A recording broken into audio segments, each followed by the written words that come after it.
Assalamualaikum warahmatullahi wabarakatuh. Perkenalkan, nama saya Irfan, NIM 21010200083. Baiklah, di sini saya akan mempresentasikan bank dan lembaga keuangan lainnya. Materi manajemen perbankan. Dosen Pak Ariski Andrinaldo, SE, MAK. 1. Konsep manajemen perbankan. Langkah pertama yang dilakukan oleh top manajemen bank, yaitu para anggota direksi bersama-sama dengan komisaris, adalah menyusun ramalan bisnis dengan melihat kondisi internal dan eksternal. Kondisi internal yang perlu dilihat dalam konsumen manajemen bank guna perumusannya pendapatan dan biaya. Sedangkan kondisi eksternal yang perlu ditelaah adalah peraturan yang berlaku, situasi moneter lokal dan nasional, kondisi perdagangan, situasi moneter dan perdagangan internasional. Secara ringkas, ada dua macam kebijaksanaan bank dan perlu diperhatikan dengan sungguh-sungguh, yaitu 1. Kebijaksanaan yang dirumuskan sesuai pertimbangan-pertimbangan matang terhadap konsekuensi dari semua pilihan yang tersedia. 2. Kebijaksanaan yang timbul dari tindakan tunggal atau berulang-ulang. A. Perencanaan dan pengembangan organisasi. Suatu langkah utama untuk mencapai tujuan organisasi dan untuk menunaikan kewajiban dan tanggung jawab adalah merencanakan organisasi dan pengembangannya. Pada dasarnya, perencanaan organisasi dan pengembangannya adalah pembagian kerja, division of work, logis, penetapan garis wewenang yang jelas, pengukuran pelaksanaan prestasi. Bagi bank yang telah berjalan, dapat dilakukan reorganisasi guna penyesuaian organisasi pada kebutuhan bisnis masa kini. A. Perencanaan dan pengembangan organisasi. Terdapat beberapa perencanaan dan pengembangan organisasi, yaitu 1. Pengelompokan fungsi-fungsi. 2. Pelimpahan tanggung jawab. 3. Garis wewenang. 4. Lingkup pengawasan, span of control. 5. Hubungan staf dan garis. 6. Fleksibilitas struktur organisasi. 7. Spesifikasi dan prosedur. B. Staffing dan manajemen skill.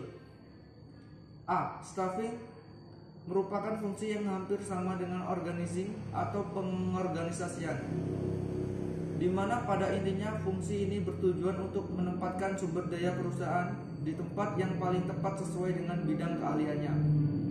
Namun, pada fungsi staffing tidak hanya masalah tenaga kerja saja, melainkan seluruh sumber daya dalam perusahaan tersebut, termasuk peralatan, inventaris, maupun sumber daya lainnya.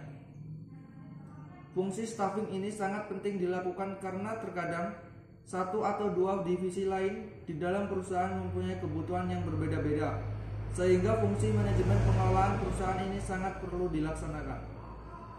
B. Manajemen skill. Manajemen skill adalah kemampuan untuk mengorganisir, memimpin, dan mengelola pekerjaan serta tim. Biasanya kemampuan ini harus dimiliki oleh seorang manajer di dalam tim. Manajemen skill adalah sebuah soft skill yang umumnya didapatkan dari pengalaman ketika memimpin suatu kelompok. Menurut Robert Katz yang dilansir dari Compass Finance Institute, ada 3 jenis dasar manajemen skill yang baru dimiliki seseorang pemimpin.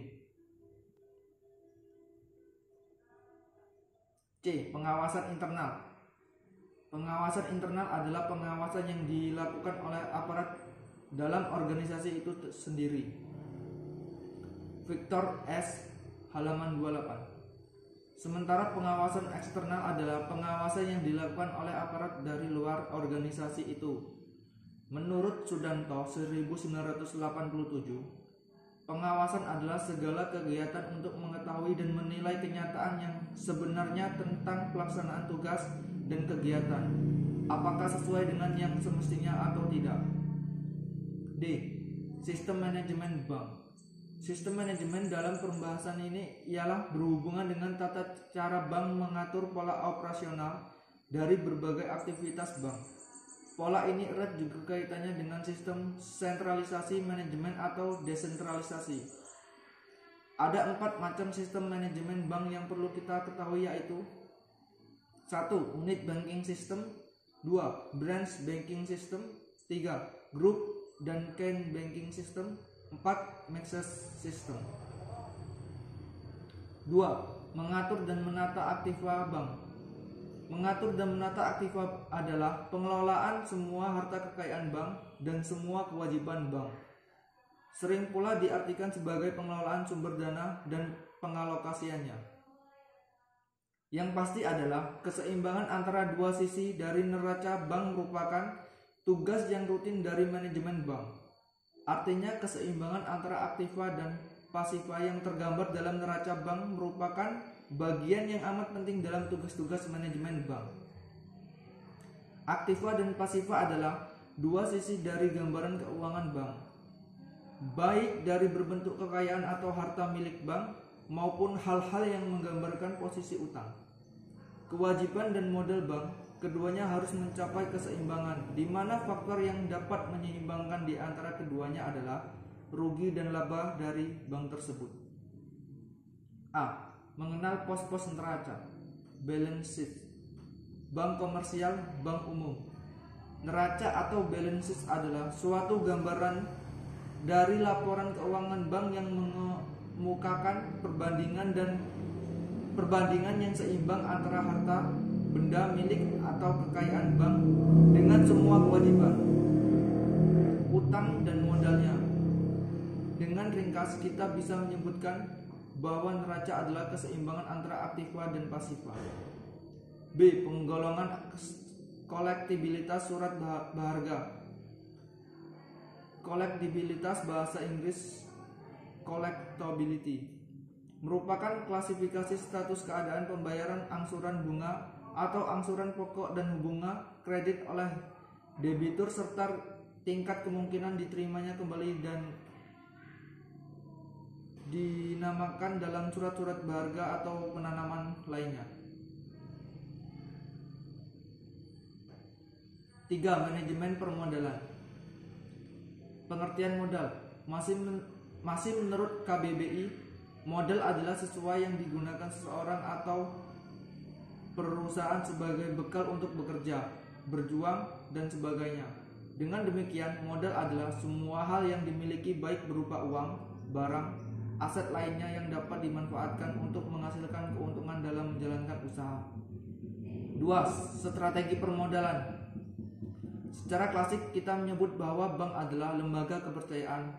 Karena itu, manajemen bank dituntut untuk selalu menjaga kepercayaan masyarakat, menggunakan semua perangkat operasionalnya untuk mampu menjaga citra di masyarakat. Salah satu perangkat yang sangat strategis dalam menopang citra tersebut adalah permodalan yang cukup memadai.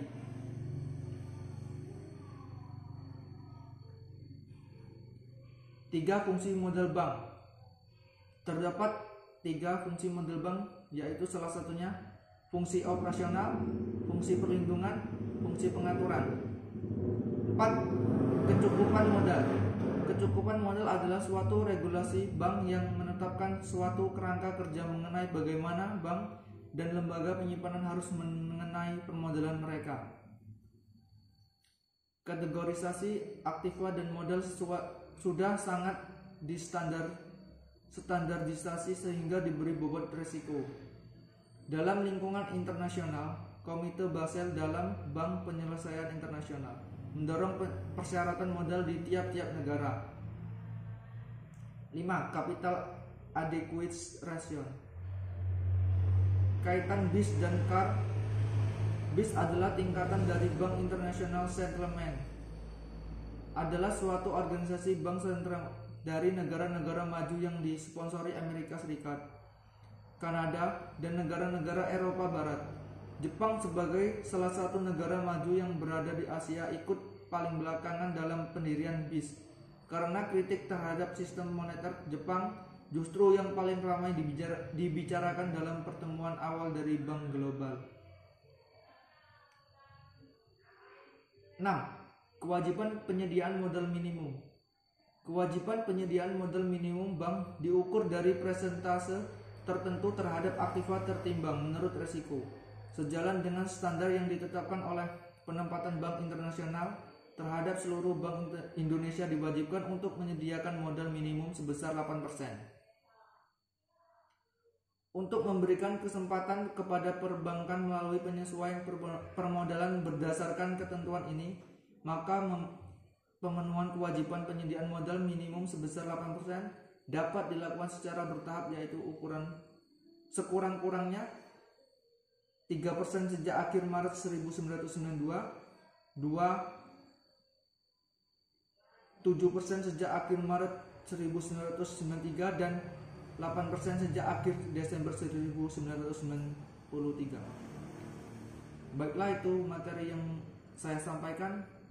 Bila ada kurangnya saya mohon maaf, kepada Allah saya mohon ampun. Saya akhiri, wassalamualaikum warahmatullahi wabarakatuh.